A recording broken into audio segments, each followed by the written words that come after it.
this DLC includes new legacies. So if we look here, you'll see that it has the Metropolitan and the Kateri legacies.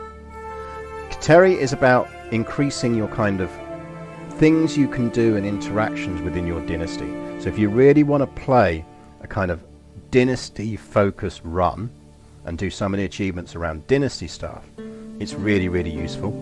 So you can see like house members will not need a salary when appointed to a court position. They can be fired. You gain 10% of your councillor's skills. House opinion is increased and you gain more prestige when calling into war. Shared information, so if you know, this one I think is potentially really, really powerful, which is you share secret knowledge, really, really critical.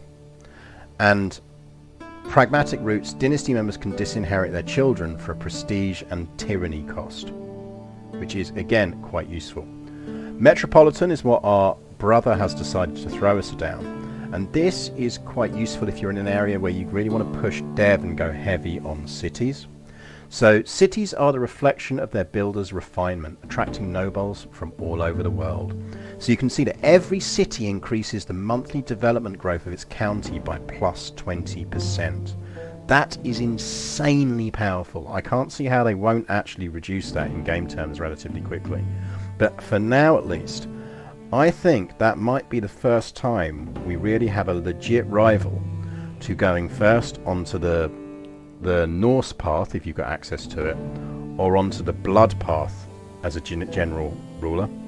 Now these are gated in the same way as the Norse stuff is, so they are culturally restricted, but I think you're going to be wanting whatever run you do to be maybe thinking about how do you actually marry into something and adopt a culture that allows you to get the Metropolitan one, at least for that first one. Maybe not even for the others, but at least for that first one.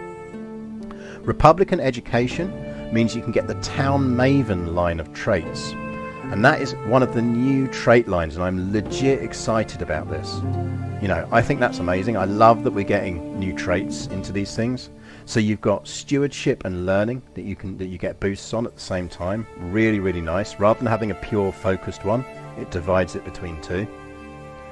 Dedicated contributors, construction time reductions overall, semi-useful. Prestigious development, gain 150 prestige and potentially attracts guests when completing a building in a city or holding. That, to me, is a potential prestige booster for when we need prestige boosting. It's quite far down the chain, but I could see it potentially being useful. And flourishing cities unlocks the expanding cities decision that allows you to increase the number of buildings available in a city holding. So that's right, really, really interesting and cool.